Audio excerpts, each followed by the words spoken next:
Saya jemput Yang Berhormat Pokok Sena.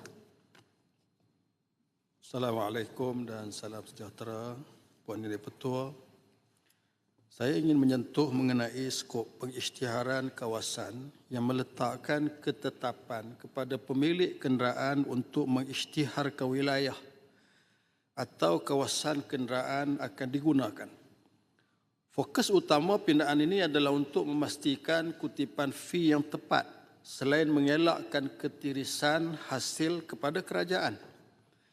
Saya ingin bertanya, apakah kementerian telah menetapkan satu mekanisme yang efektif bagi menutup kelompangan undang-undang dalam konteks pengisytiharan kawasan ini? Apakah kementerian akan mengaplikasi sistem digital bagi memastikan pengisytiharan kawasan khusus ke atas kenderaan komersial mahupun kenderaan mewah adalah tepat dan tidak dimanipulasi? Saya berpandangan isu utama di sini adalah penguatkuasaan. Jadi isunya ialah penguatkuasaan di pihak JPJ itu sendiri selain mekanisme yang efektif, bukan semata-mata soal pengisytiharan kawasan oleh pemilik kenderaan. Poin di-Pertua kedua yang ingin saya sentuh adalah pindaan mengenai peningkatan kadar maksimum denda daripada 300 kepada 500 yang merangkumi aspek lesen kenderaan motor, lesen memandu Malaysia, hak kelajuan, pemeriksaan kenderaan motor dan isyarat lalu lintas. Saya ingin mengetahui statistik kesalahan melibatkan kelima-lima kategori mengikut kategori bandar, pinggir bandar dan pedalaman. Kesalahan mana yang tinggi di 3 kategori kawasan tadi dan kesalahan mana pula yang rendah? Ini yang pertama. Isu peningkatan kadar denda ini boleh meningkatkan kesedaran para pengguna supaya lebih berhati-hati serta tidak memandang remeh mengenai kesalahan jalan raya. Namun, dari sisi lain adalah kadar ini boleh menjadi faktor yang membebankan pengguna. Ini isunya. Saya berpandangan tidak semua kategori kesalahan ini wajar dipandang secara setara. Ada kes-kes yang memerlukan budi bicara seperti kelewatan memperbarui lesen kenderaan motor maupun lesen memandu. Kadang-kadang saya perhatikan kita terlalu memandang kepada undang-undang sehingga hilang nilai pertimbangan manusiawi. Kalau kita lihat masyarakat di luar sana, rakyat khususnya amat mengharapkan kepada kita di dalam Dewan ini untuk menghayati, merasai apa yang sedang dihadapi oleh mereka. Kalau kita bercakap tentang Pak Tani, kita bercakap tentang nelayan, sudah tentu mereka yang menanggung pelbagai kos. Mereka mengharapkan supaya diturunkan kos-kos yang mereka terpaksa hadapi.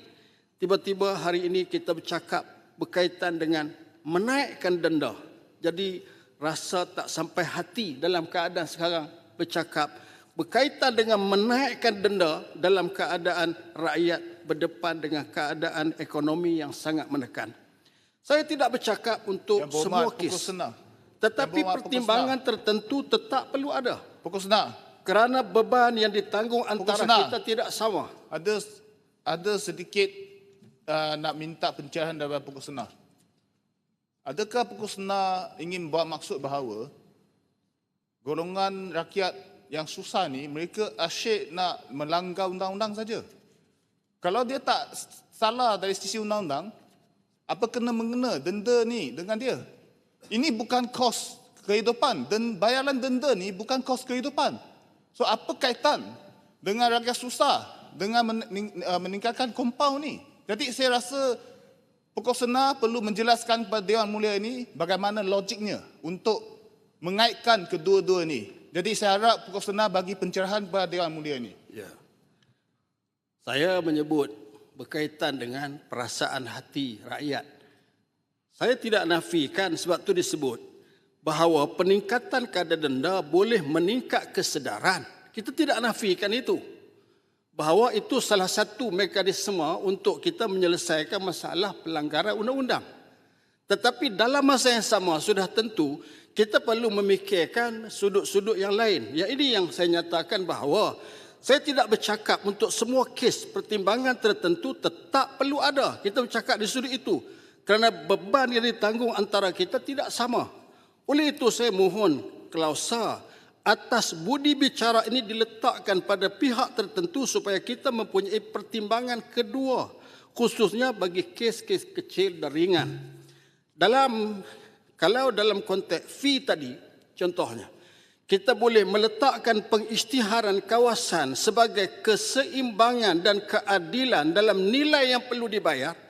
Mengapa tidak dalam konteks denda juga kita meletakkan satu indikator yang sama seperti pengenaan denda berdasarkan jumlah pendapatan? Bukan menggalak orang ramai melakukan kesalahan trafik, tapi memastikan keadilan terhadap penguatkuasaan dikenakan. Ini yang kita nak sebutkan. Poin yang dipertua, Pokok Sena. yang ketiga. Pokok Sena. Apa yang Saya tak bagi laluan. Masa saya 2 minit saja. 2 minit, minta maaf. penjelasan. Saya tak bagi laluan. Pokok Saya tak Sena. bagi laluan kepada Jelutong. Tapi tak betul. Pokok Sena. 2 minit saya, masa saya. Yang berhormat, sila duduk. Jelutong boleh, nanti Menteri respon apa yang saya bangkitkan. Tapi Pokok Sena sedang cuba untuk mengalihkan perhatian. Minta maaf, saya tak bagi laluan. Hukuman berat untuk orang yang ada wang, hukuman yang kurang ringan untuk orang yang tiada wang. Itu tak betul. Perkara ketiga yang saya nak bangkitkan, poin dipertua, pindaan ini menyebut mengenai penguatkuasaan terhadap mak rempit yang dinyatakan dalam peruntukan baru Seksyen 42A. Sudah tentu kita menyokong perkara yang baik untuk mengambil tindakan terhadap pemandu yang memandu di jalan dalam keadaan yang tidak sepatutnya. Tapi ada beza di antara mak rempit dengan konvoi. Itu kita harap difahami dengan baiklah. Saya ingin bertanya bagaimana pula dengan pemandu mabuk. Kita maklum apa yang berlaku dalam negara. Contohnya almarhum Amirul Hafiz Omar yang dilanggar pemandu mabuk sehingga menyebabkan maut yang memandu di lorong bertentangan menuju ke pusat bandar Kelang pada penghujung Mac tahun ini. Dan saya juga tidak berhasrat untuk menyenaraikan satu demi satu kes kerana terlalu banyak kes yang melibatkan pemandu mabuk. Cuma apa yang saya nak bangkitkan ialah mengapa kementerian tidak menyebut untuk meletakkan klausa pampasan dalam isu ini. Jadi satu istilah yang digunakan dalam agama Islam iaitu diat, pampasan. Jadi kita mengharapkan supaya perkara yang berkait dengan klausa pampasan sepatutnya dimasukkan. Kalau sekiranya ada pindaan untuk masa yang akan datang, diharap ini diambil perhatian. Yang terakhir, Puan Yang Dipertua, saya ingin bangkitkan mengenai statistik terkini kenderaan asing yang memiliki saman trafik tertunggak di Malaysia. Dari satu sudut, kita menguatkuasakan peraturan supaya kenderaan berdaftar Malaysia memiliki tunggakan saman dan blacklist supaya menyelesaikan saman mereka jika mereka berhasrat untuk merentas sempadan.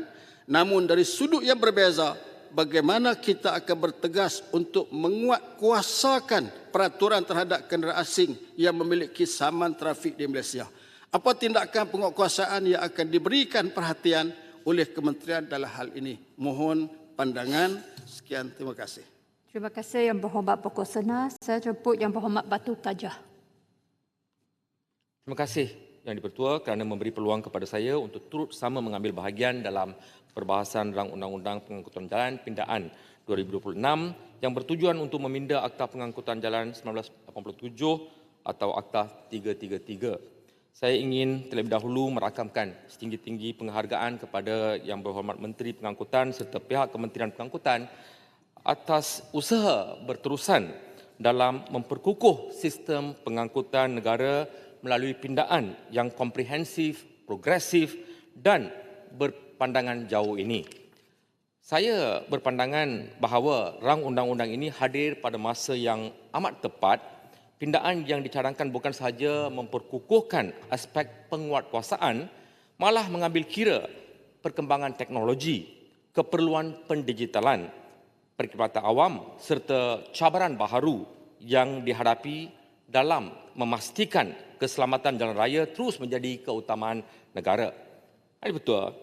Akta Pengangkutan Jalan 1987 telah berkuat kuasa hampir 4 dekad yang lalu. Dalam tempoh tersebut, lanskap pengangkutan negara telah berubah dengan begitu pesat. Kenderaan elektrik semakin mendapat tempat. Penggunaan teknologi digital semakin meluas. Manakala cabaran seperti perlumbaan aram, sindiket contoh dan penggunaan kenderaan micro-mobility memerlukan pendekatan pengawalseliaan yang lebih moden dan berkesan.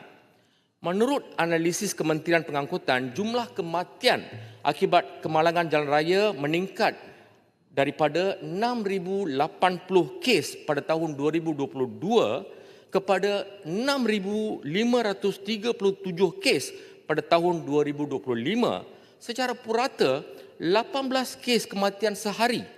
Trend ini menunjukkan bahawa keselamatan jalan raya masih merupakan cabaran besar yang memerlukan perhatian dan komitmen berterusan daripada kerajaan serta semua pihak yang berkepentingan. Dalam hal ini, saya ingin mendapatkan penjelasan daripada Yang Berhormat Menteri mengenai sasaran serta hala tuju yang telah dirangka oleh kementerian untuk terus mengurangkan kadar kemalangan dan kadar kematian di jalan raya pada tahun-tahun yang akan datang. Ini Pertua, pertama saya menyambut baiklah pindahan kepada Seksyen 20 yang memperkenalkan kewajipan untuk mengemukakan maklumat lesen kenderaan motor berbanding keperluan mempamerkan lesen kenderaan motor seperti sebelum ini. Pindahan ini mencerminkan komitmen kerajaan dalam memperluaskan agenda pendigitalan perkhidmatan JPJ. Langkah ini akan memudahkan urusan rakyat, mengurangkan kebergantungan kepada dokumen fizikal serta mempercepatkan penyampaian perkhidmatan kerajaan. Pendekatan ini juga selaras dengan aspirasi Malaysia Madani yang menekankan penyampaian perkhidmatan awam yang lebih cekap, mudah diakses dan mesra rakyat. Dan Pertua, seterusnya saya mengalu-alukan pengenalan Seksyen baru 42A yang memperuntukkan kesalahan khusus berkaitan perlumbaan aram dan aktiviti menduga kelajuan di jalan raya. Aktiviti sebegini bukan sahaja melanggar undang-undang, malah membahayakan nyawa pengguna jalan raya yang lain. Justru hukuman yang lebih tegas agar wajar bagi memberi mesej jelas bahawa kerajaan tidak akan berkompromi terhadap mana-mana pihak yang menjadikan jalan raya sebagai litar perlumbaan. Pada masa yang sama, saya ingin mendapatkan penjelasan daripada Yang Berhormat Menteri mengenai mekanisme kerjasama antara JPJ dan PDRM dalam pelaksanaan Seksyen baru 42A ini. Khususnya dari aspek penguatkuasaan, perkongsian maklumat dan operasi bersepadu bagi memastikan aktiviti lumba haram dapat dibendung dengan lebih berkesan. Yang Pertua, di samping itu saya turut menyokong pengenalan Seksyen baru 110B yang memperuntukkan kesalahan terhadap mana-mana pihak yang menghalang, mengugut, mengganggu atau mengekori pegawai penguatkuasa semasa menjalankan tugas. Kegiatan sindiket contoh telah lama menjadi antara cabaran utama kepada agensi penguatkuasaan. Pegawai penguatkuasa yang menjalankan amanah demi keselamatan rakyat sewajarnya diberikan perlindungan yang secukup agar mereka dapat melaksanakan tugas dengan berkesan tanpa sebarang gangguan.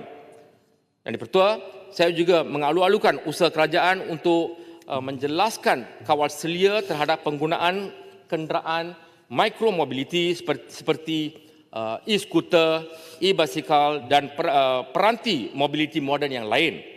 Perkembangan teknologi tidak boleh dihalang kerana ia menawarkan pelbagai manfaat termasuk kemudahan pergerakan, pengurangan kesesakan lalu lintas dan sokongan kepada agenda mobiliti hijau. Namun, penggunaannya mestilah dikawal dengan sewajarnya supaya keselamatan pengguna dan orang awam tidak terjejas. Kita masih melihat penggunaan peranti micro-mobility di jalan raya dan di kawasan awam tanpa pematuhan yang jelas terhadap aspek keselamatan. Oleh itu, kewujudan SOP yang jelas, had kelajuan yang sesuai, kawasan penggunaan yang dibenarkan serta mekanisme penguatkuasaan yang berkesan amat diperlukan. Saya ingin bertanya kepada Yang Berhormat Menteri, apakah kajian perbandingan telah dibuat terhadap negara-negara yang berjaya mengawal selia penggunaan kenderaan micromobility seperti di Singapura, Jepun dan Belgium? Dan apakah amalan terbaik daripada negara-negara tersebut yang bercadang untuk diterapkan di Malaysia? Yang di-Pertua, sebagai penutup saya ingin mencadangkan agar kerajaan terus memperkukuhkan program pendidikan keselamatan jalan raya khususnya di kalangan pelajar, belia dan pengguna jalan raya. Penguatkuasaan yang berkesan perlu disokong dengan tahap kesedaran yang tinggi agar budaya keselamatan dapat dipupuk secara berterusan. Secara keseluruhannya, saya berpandangan bahawa rang Undang-Undang Pengangkutan Jalan Pindaan 2026 merupakan satu langkah yang progresif dan bertepatan dengan keperluan semasa negara.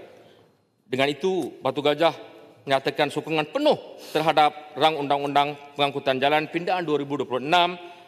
Ini dapat dilaksanakan dengan baik dan ia dapat diluluskan demi mewujudkan sistem pengangkutan yang lebih selamat, moden dan berdaya tahan untuk seluruh rakyat Malaysia. Sekian, terima kasih. Terima kasih Yang Berhormat Batu Gajah.